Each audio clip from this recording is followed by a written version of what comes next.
to call the May edition of the Suffolk City School Board meeting to order at this time. Ask everybody to have a seat. We'll ask Ashley Martin to come up forward and present the Pledge of Allegiance. Is Ashley here? Ashley Martin. She's coming. Please stand for the pledge. Good job there. It's a good one. I pledge allegiance To the flag of the United States of America and to the republic for which it stands, one nation, under God, indivisible, with liberty and justice for all. Thank you, Ashley. That was a good way to get the meeting started. We'll talk to you in a little bit. Is that correct? You're going to come back and visit us. We'll see you in a little bit. Thank you. Thank you.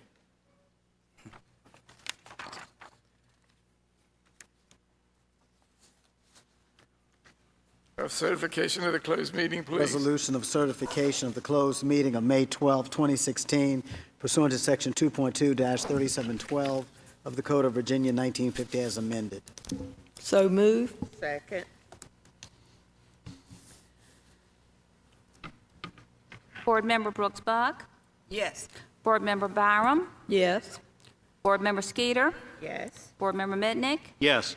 Vice Chairman Copeland, Aye. Chairman Dobransky. Yes. Motion carried. There are no public speakers that have signed up today for the agenda topics, so we'll go to reports by the superintendent. Thank you, and good evening, everyone.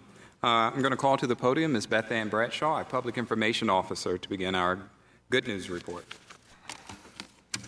Good evening. Each month we take this opportunity to share with you and our viewing audience at home some of the great things that happen in our schools each and every day, some of the outstanding achievements of both our staff and our students. I'd like to call up Ashley Martin again. And why don't we have Ms. Moore and her art teacher come on up with her as well.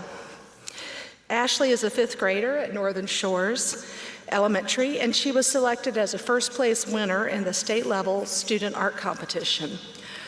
Ashley doesn't have her winning artwork tonight because it's already been sent and put on display in the Virginia School Boards Association's offices in Charlottesville, and it will also be on display in the Richmond offices of the State Superintendent of Public Instruction, where it will stay for the next year.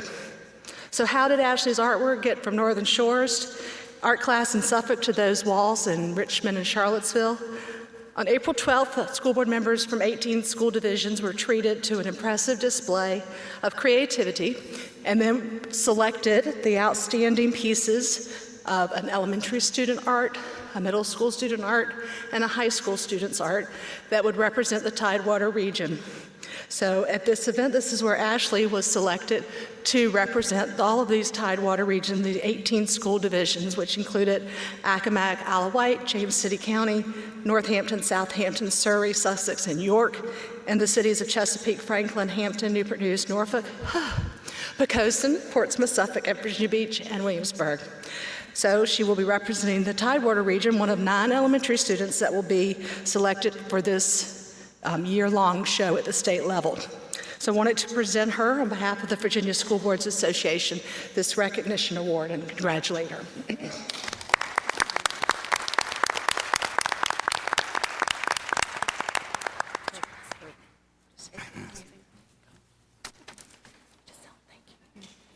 Thank you.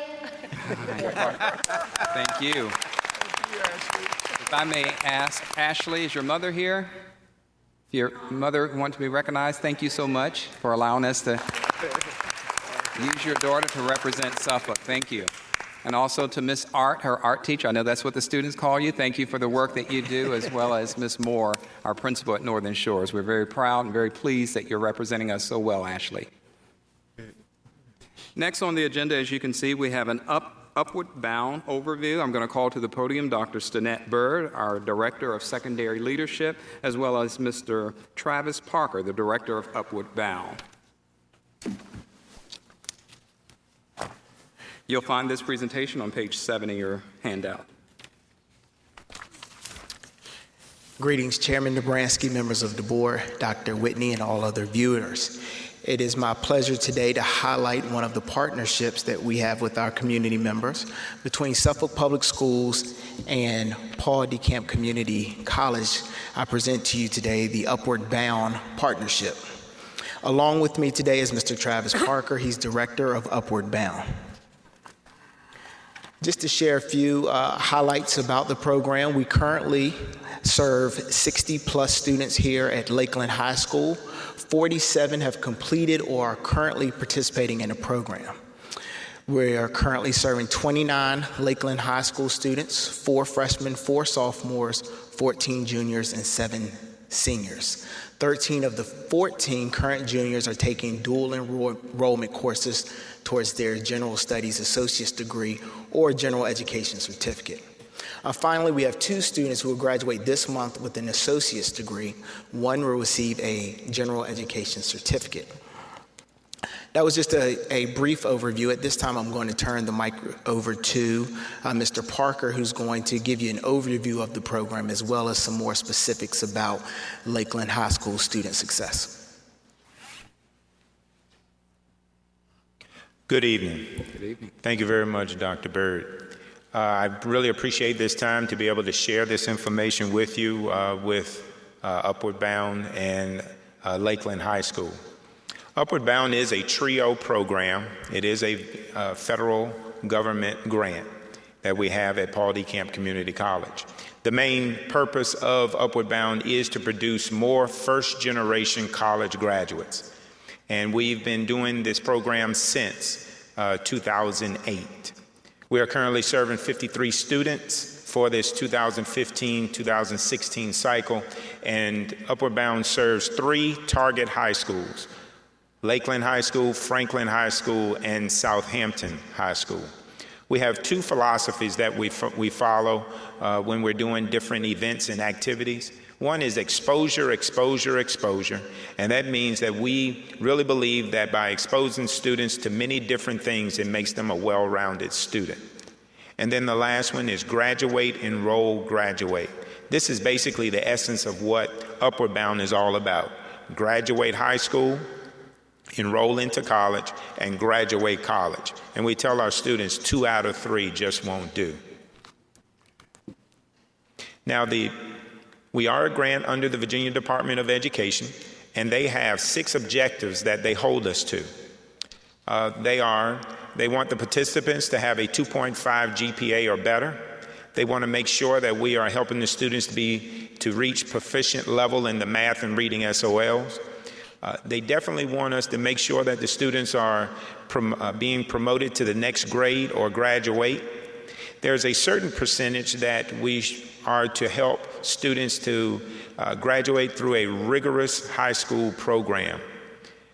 And we are to enroll students into post-secondary education the fall semester right after high school graduation. And the last one, they give us 6 years in order to work with the student to make sure that they do obtain a college degree after graduating from high school. Now, just a little bit about each one of them. The first 2, the 2.5 GPA or better, and the proficient levels in math and reading SOLs. We provide group and individual tutoring and incentives in order to increase their GPA and high SOL scores. And we also are encouraging them and revealing the importance of a good GPA and SOL scores. The last reporting time was in 2013 and 14, where each one of these objectives we have a goal. And in these 2, our goal is 85% of the participants to achieve these 2 goals. Well, in our last reporting in 2013 and 14, we hit the 100% rate for the GPA and the SOL objectives. The next one is secondary promotion or graduation. And of course, we provide any type of supplies, remediation, encouragement, motivation, whatever they need in order to help them to be able to be promoted or graduate. Also, we have a 6-week summer enrichment program that we do every summer that we have very high attendance in because we do a lot of different things in order for the student to become a better student. Now, as far as the rigorous high school program, what we encourage for our students to do is we advise and counsel them, and we really push them into the honors and the dual enrollment courses. We hold the dual enrollment program very high priority in our program. In 2013-14, 100% of our participants were promoted or graduated, and 53% of our participants had that rigorous program that we were talking about as far as honors and dual enrollment courses. To enroll in a program of post-secondary education, we have 4 different things that we do, and we have an acronym called FACS, F-A-C-S. For F, financial aid. We make sure that all of our students, by February 1st of that year, the FAFSA is completed so that they will be able to go to college in that fall. A for application process. That is huge and sometimes can be very intimidating to the students and the parents. So we do anything that we can in order to make this less intimidating. We hold all our current seniors to a deadline of December the 15th in order to have completed or submitted at least 5 college application packets. A lot of students appreciate this because once they come around to March, April, and May, they have already completed and done a lot of the things that a lot of the seniors are kind of stressing over at that time. C is for college visits. That is very important to us. Anytime we go to any type of trips, a college visit is always involved. And since 2008, we have visited over 40 different colleges and universities for our participants. And some of those colleges we've been to 2 or 3 times. And the last one is S, scores. We are constantly helping our students to be able to register and to be prepared for the SAT and ACT tests. Our juniors, by the time they finish their junior year in high school, they will have already taken the SAT twice and the ACT at least once. So in the senior year, they can decide if they want to take it again, but at least we do have scores so that we can go ahead with that application process. Our post-secondary enrollment rate right after they graduate into the fall semester was 94%, far exceeding our goal, which was 80%. And the last one is obtaining a degree within 6 years after high school graduation. The Department of Education says the minimum is associate's degree. They want us within 6 years to make sure they achieve at least associate's degree. Well, our minimum is a bachelor's degree. So therefore, we follow the student and continue with the student until they achieve that. We did not have a reporting in 2013-14 because our first graduating class was 2010. So at that time, we did not have any college graduates at that time. But since then, we have had 21 college graduates already. Wonderful. And we're proud of that. Now, as far as the upward bound, as far as how our Lakeland students have done, they have done very, very well in the upward bound program. These are 3 individuals that have completed their college degrees. Kia Windsor is the first one, the middle one is Erica Stanton, and the third one is Jalecia Artis. Now, Erica graduated, as you can see, from Liberty University in 2015, but she stayed there, and right now she is currently in a graduate program at Liberty University. So the 3 of them have done very, very well, and great role models for our other students up and coming. Now, these students, the first one is Lexus Isom. She graduated last year from Lakeland High School in June, but in May of 2015, she walked across the Paul D. Camp stage and got her associate's degree from Paul D. Camp Community College. Now she is attending George Mason University. The other 3 individuals, Sierra Gilmore, Paula Stewart, and Emily Foster, the 3 of them, I just saw them a few minutes ago. They were at Paul D. Camp's practice for tomorrow's graduation because they will be walking across the stage at Paul D. Camp. Sierra and Paula will be receiving their associate's degree, and then Emily will be receiving her general education certificate. So they wanted me to mention why they weren't here earlier tonight, because they were at practice for tomorrow night's graduation. So they've done a very good job. Lexus led the charge, and then we have two students, or these three students followed right behind her. And there's more to come right after her. As Dr. Bird has said, we have 14 juniors, current juniors at Lakeland in the program. And 13 of those 14 are on track to either get the associate's degree or the gen ed certificate by the time they graduate. So we're very, very proud of that. Our Lakeland students have either gone to or currently attending these particular institutions right here that are listed on the teleprompter. So we're very, very proud of all of our students.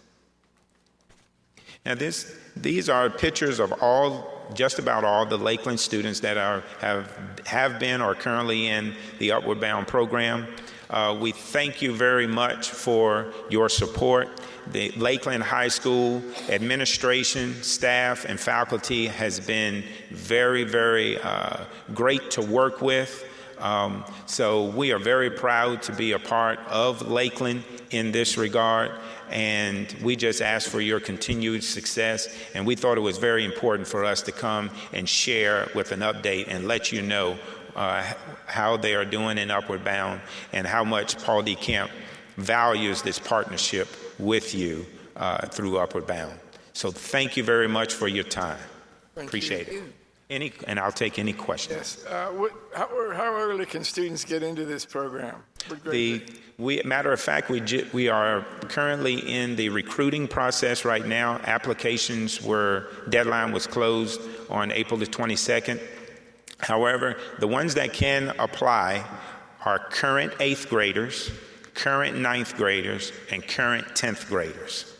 So those are the ones that can apply, and then they will start in the 6-week program this summer which starts on June the 20th. Now, you already have 11th and 12th graders in your program, correct? Yes, the 11th, 12th, because once you come in, then we follow you all the way through graduation. So we cannot recruit 11th and 12th graders, but we do have 11th and 12th graders that are still in the program. Are you going to the middle schools to look for the upcoming 9th graders? Yes, sir. What we do, the current 8th graders, we go to John F. Kennedy Middle School and Forest Glen Middle School. The students that will matriculate to Lakeland High School, because Lakeland High School is the target high school for us, for the program.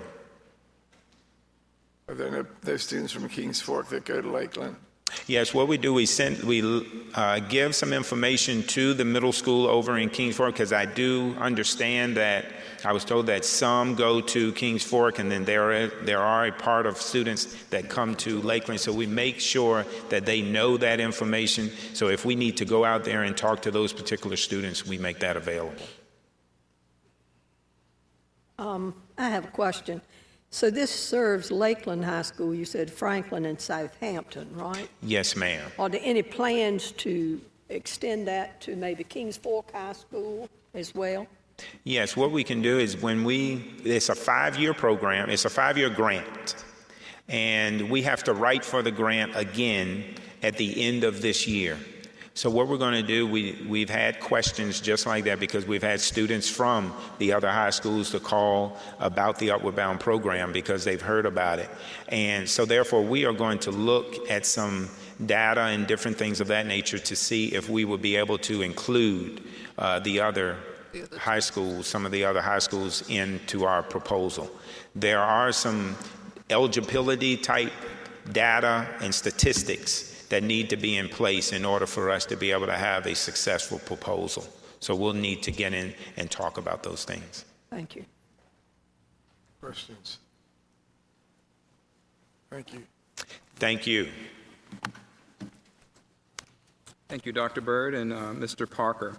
Next, the last item on the report by the superintendent is the calendar of special events on page 13. You will note we have several events coming up. The Suffolk Education Foundation First Annual Grown-Up Spelling Bee is this Saturday, May 14th. Superintendent Star Award Reception, May 24th. PTA Council Annual Dinner, May 26th. Retirement Banquet, June 2nd. Of course, all high school graduations are on June 11th, and the last day of school for our students is on June 17th. That concludes the superintendent's report. Back to you, Mr. Chair. Okay.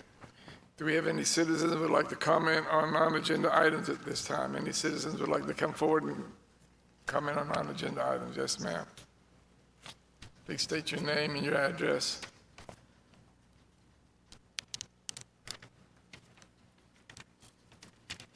Good evening, Dr. Whitney, Chairman and School Board. My name is Lacey Gross. Address is 539 Turlington Road, Suffolk, Virginia. I'm here tonight to say a public thank you to Dr. Whitney and Ms. Skeeter, and also our principal, Mr. Wagner, for seeing us Thursday night about some concerns that were raised by parents and alumni about Lakeland High School. And we're happy to say that we're working together. We think we're moving in the right direction. And we are looking forward to continuing to work with you. And we want our students, athletes, faculty, and parents to all be proud of what we have here at Lakeland. It's a great school, and we want our facilities to reflect that. Thank you. Thank you. We appreciate your concerns. Anybody else like to speak? If not, board members, would you look at the consent agenda? If there are no changes, Before you vote on the consent agenda, I want some clarification on something. Number 18 Yes. is a contract to provide social skills training. Just what are we talking about? It's number 18. Number 18 under the consent agenda? Yes. field trip, Anson River High School. On mine is 18. It's 23. Okay, 23. he Okay, said. authorizing the board chair and the school superintendent to make an award and enter into a contract to provide social skill training for students for Suffolk Public Schools. This particular contract deals with our special needs students, in which we contract with different companies in order to provide or to teach them different social skills and things of that nature. As far as the specifics of the contract, I can share that with you. I don't have it with me, but Right, yes. okay. All right, that's it. Yeah, thank you. Anybody else, any other questions about items on the consent agenda? If not, we need a motion to accept the consent agenda. I make a motion, we accept the consent agenda. Second. Board Member Brooks Buck, Yes. Board Member Byram, Yes. Board Member Mitnick, Yes. Board Member Skeeter, Yes. Vice Chairman Copeland, Aye. Chairman Dobransky. Yes. Motion carried. Good unfinished business. We have to look at the financial plan for the coming year and get a vote on that. Yes. I'm going to call to the podium Mrs. Wendy Forsman, our Executive Director of Finance, to share with you the latest proposal based on the information that we've now received from the state and, of course, the city. Ms. Forsman. Good evening. We're going to start where we left off. So this slide depicts the approved financial plan that we sent to the city that this board approved on the 21st of March, that we sent April 1st. And you can see here the board approved an operating fund budget of $137.8 million and a total budget of $157.5 million, or a 4.03% increase. This is found on page 14 in your book if you're looking for it. So from there, the city adopted its budget May 4th, and when they did, the additional local appropriation that we asked for of $1 million was reduced to $262,148. This led to a $737,852 decrease. So if we go back to our proposed budget for revenue, you can see here that we had a proposed budget of $137.7 million. The General Assembly net increase was $77,000. So your approved budget was $137.8 million. If we decrease the local appropriation request by the $737,000 $852. The final revenue for adoption would be $137,114,776. On the expense side, we're going to start with a proposed budget of $137.7 million.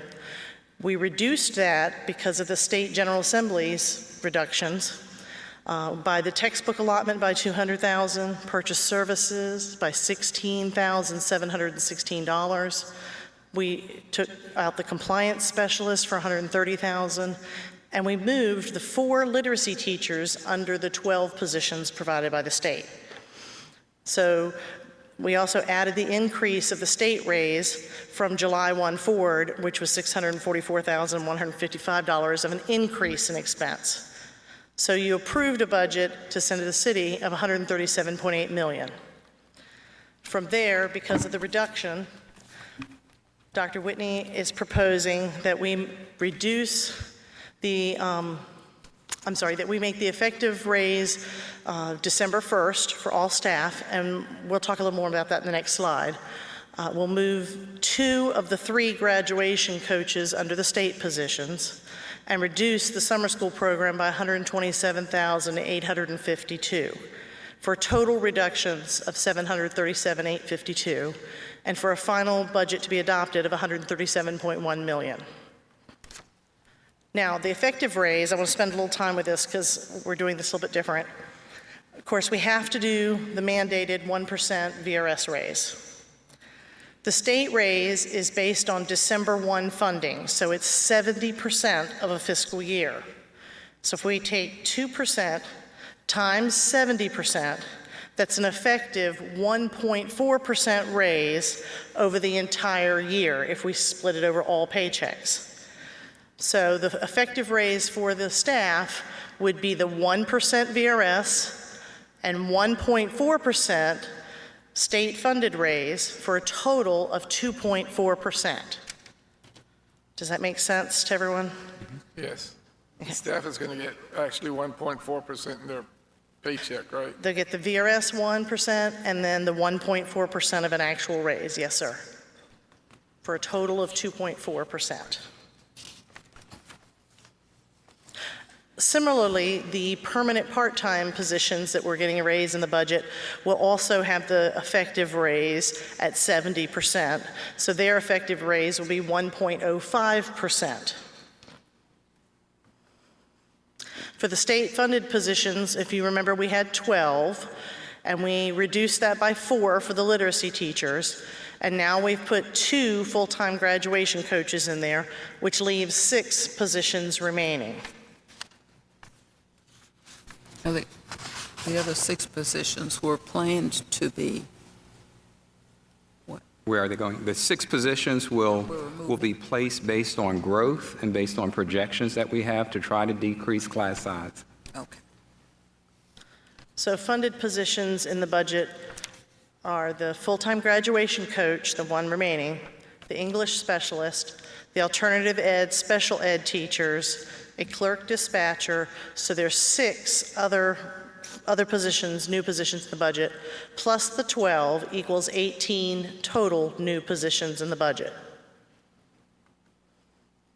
And so your adopted financial plan, should you adopt it this evening, would have an operating budget of $137.1 million, or an increase of 3.56%, and a total budget of $156.8 million, or a 3.55% increase in budget. So the big change is that we've delayed the raises until December? Well, what we've done is we're going to split it over the entire year, but the effective rate will be as if we gave it in December. Yes, sir. Okay. So the 3% is now 2.4? Is Correct. that what we're saying?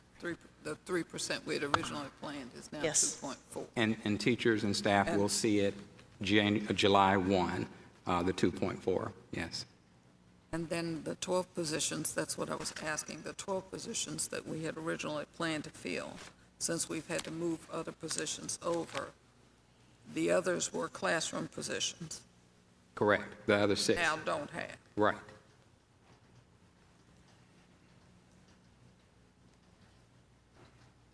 Any other questions for board members concerning the budget?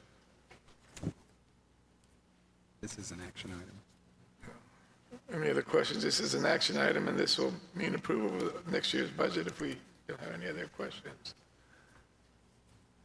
Can somebody make a motion that we accept the budget then? I move that we accept the proposal as outlined. Second. Board Member Brooks Buck, Yes. Board Member Byram, Yes. Board Member Mitnick, Yes. Board Member Skeeter, Yes. Vice Chairman Copeland, Aye. Chairman Dobransky. Yes, Motion carried. thank you.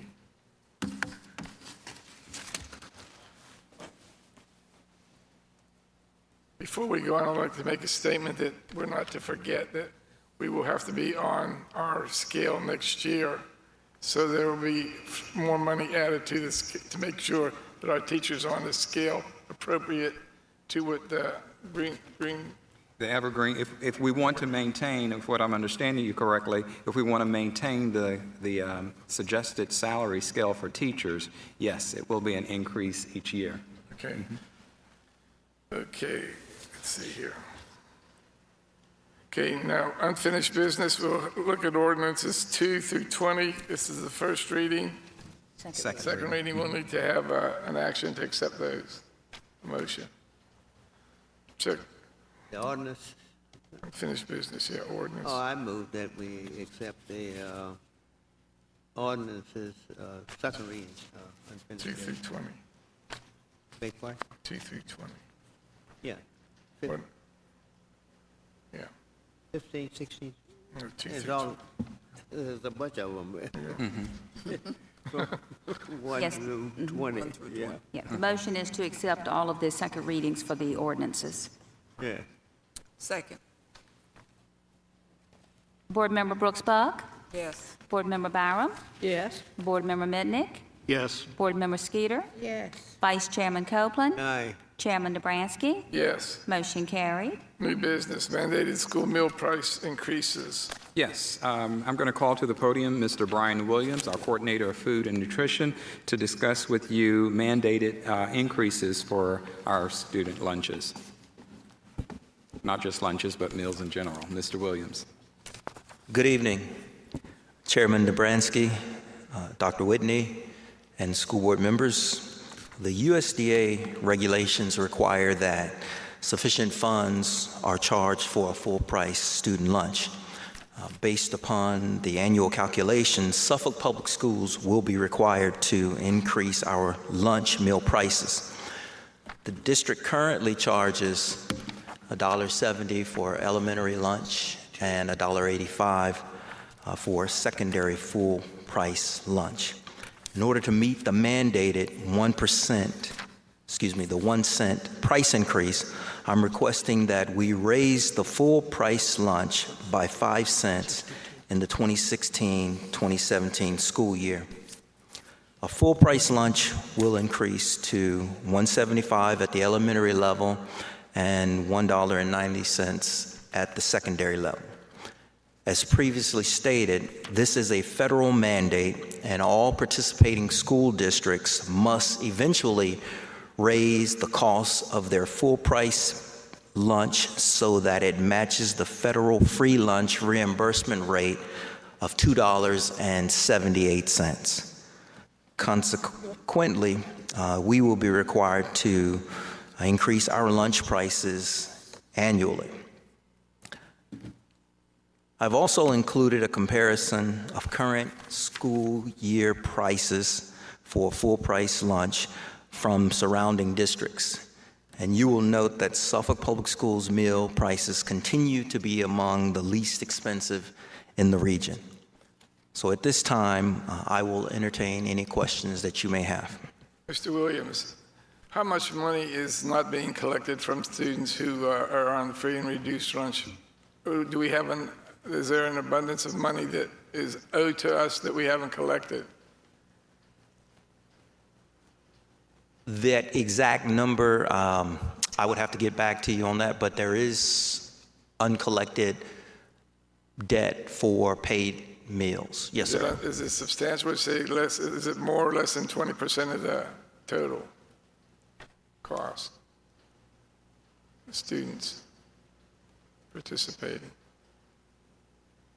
I'm uncertain at this time the exact number for the debt that's uncollected, but I can certainly get that for you. Okay. Can you share the efforts that are made when a student charges a meal, what we do to try to get the money back? Certainly, certainly.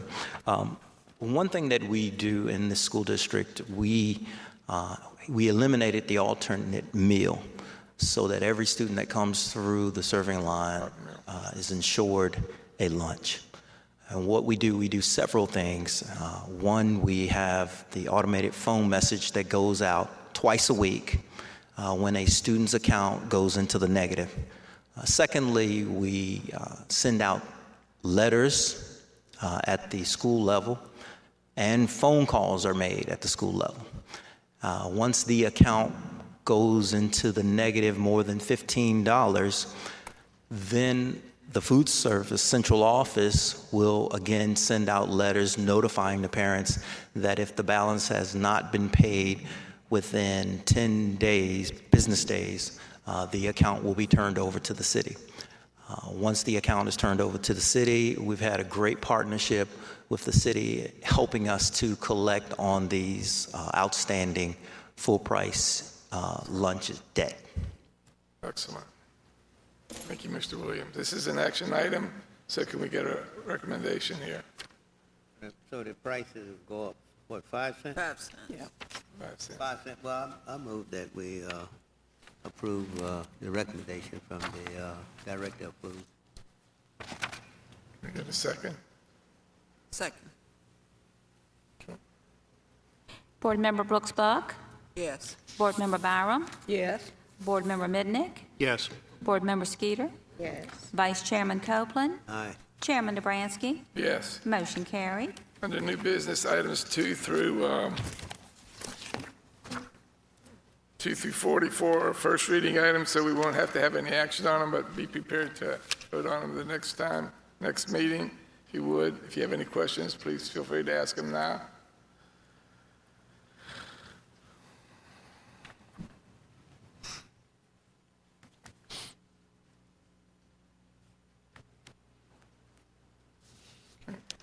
Hearing none.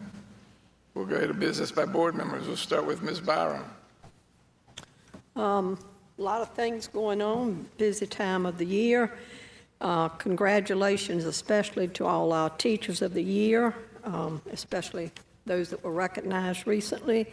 All of our teachers do an outstanding job, and I want to say thank you to all of them. Enjoyed the teacher, Thank a Teacher event that we attended with the First Lady of Virginia.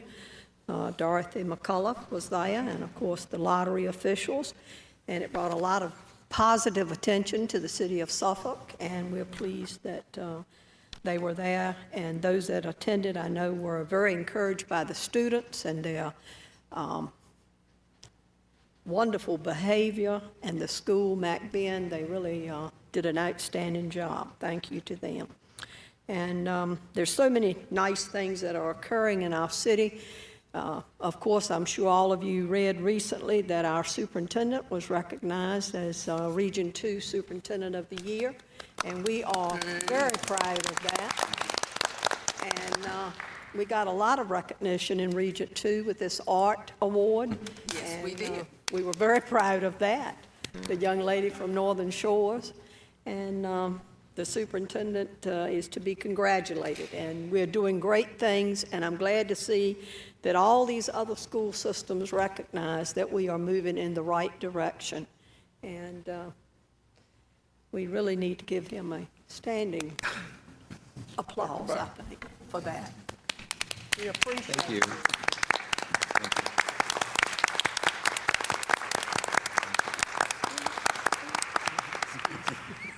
He's very modest, you know. Yeah. Okay, Dr. Buck, you're up. I really don't have anything to say other than ditto to what you said. Of course, I'm excited about the young lady at Northern Shores, Mr. Copeland in my area. I'm pleased with all the things that we've done, and just to encourage our staff to keep on doing what you're doing. You do a great job, and just continue to do a great job. And we have a great set of parents to work with. We just need to keep the interaction going. Okay. Yes, I'd just like to remind everyone that this Saturday evening at 6 o'clock at Kings Fork High School is the Suffolk Education Foundation's first annual grown-up spelling bee. And there are 16 teams participating. A lot of our schools are represented. And the superintendent does have his own team, and we're real excited to have his participation in this event. And we hope that you'll come out and support the Suffolk Education Foundation and, contribute to all the good work that they do. I've had opportunity to visit the schools, and there's so much good things going on. And I'm a little remiss that we won't be able to get into the schools so much because of SOL testing, but there's so much excitement going on, and had an opportunity to participate in field day over at Driver Elementary School the other day, and it was just a wonderful opportunity, and the kids had so much fun, and they went home a muddy mess, but they had a good time. Thank you. We hear the city manager's putting a spelling team in to challenge our superintendent. right. Is that correct? Right. along with the Suffolk News Herald, who is our Queen Bee sponsor. Okay, great. Thank you, Tracy. Ms. Skeeter.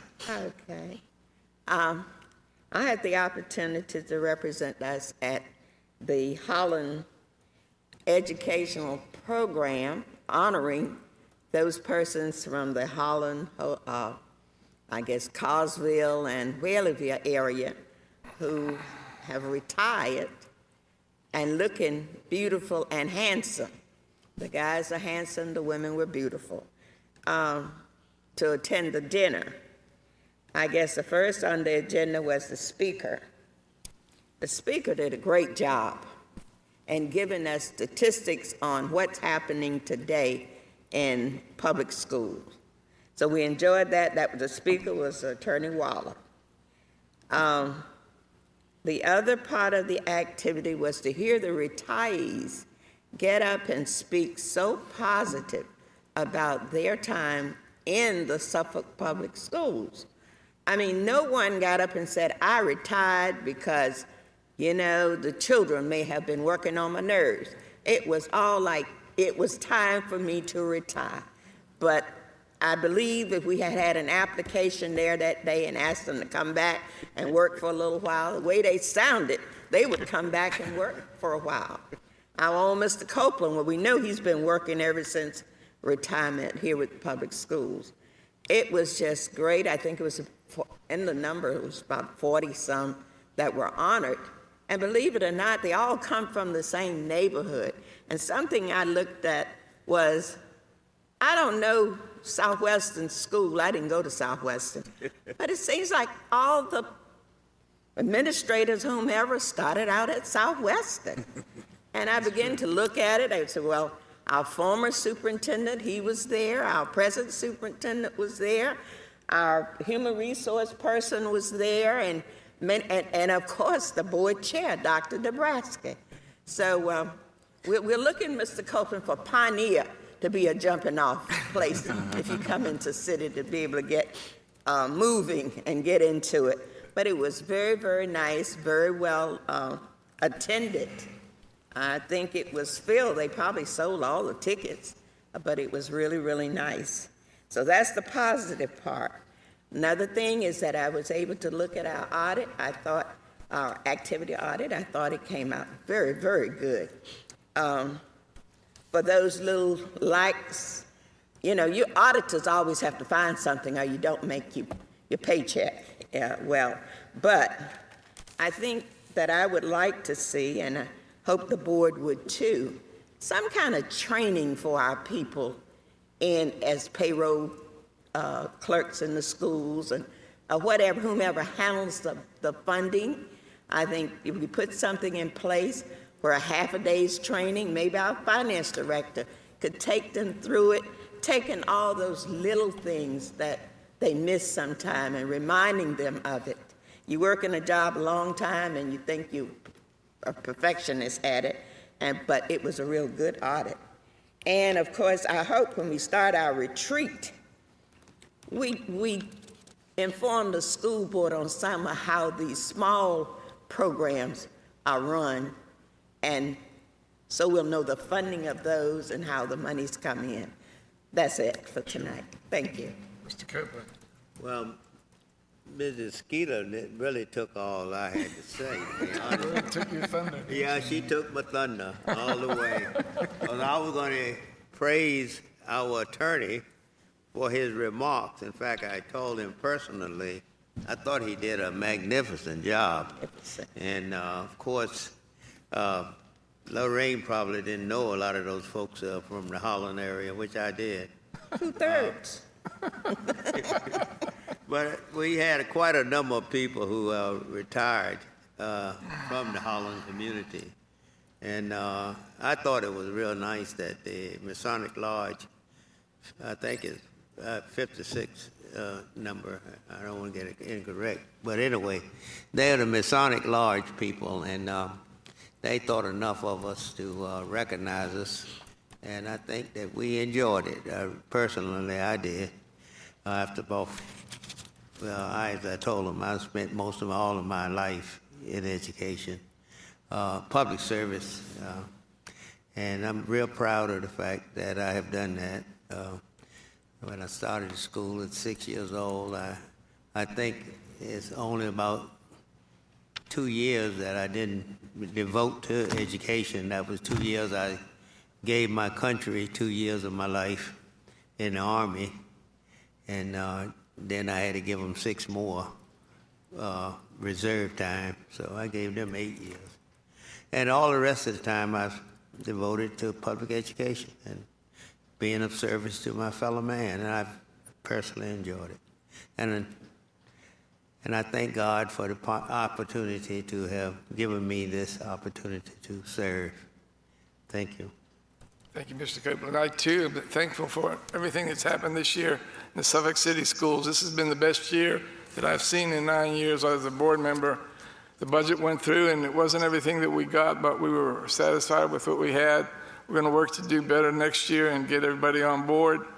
But I think the cooperation with the city and the schools has been outstanding, and I want to thank the council members who have attempted to get us on that track. I appreciate their concerns and their input. But most importantly, I'm really proud of where we've come in the last several years. I read the paper every day, and I see other school systems trying to do what we've already done, and some of the things that they're doing are years behind us. So I'm proud of our efforts and our superintendent. Our growth is moving quickly and quietly, but I'm not concerned about us. I think we're going to show another increase in our SOLs. I look forward to July. It's July, is that right? As far as the scores, yeah, we get preliminary results by then, yes. And with that, I'll close. I had one other thing I forgot to say. The superintendent, he might address this, but I want to address it. We have an outstanding staff, and our superintendent, I want to personally thank you for all the hard work you do. Good. And he wouldn't be Regent 2 superintendent without you that are sitting out there. So I want to personally thank you as well, because I know you worked very hard and helped him promote all these programs, and you do a lot of brainstorming, and you go above and beyond the call of duty a lot of times. And I do personally appreciate that. I agree with that, too. Thank you very much. With that, we'll go ahead and, let's see, move to action. No. Personnel report. Well, let's go to informational items first. Look at the informational items, see if anything there needs to be addressed before we go to personnel report.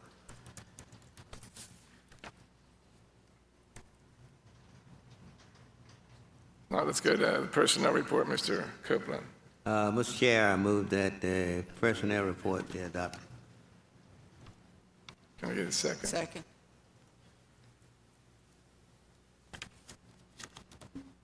Board Member Brooks Buck, Yes. Board Member Byram, Yes. Board Member Mednick, Yes. Board Member Skeeter, Yes. Vice Chairman Copeland, Aye. Chairman Dobransky. Yes. Motion carried. People personnel report.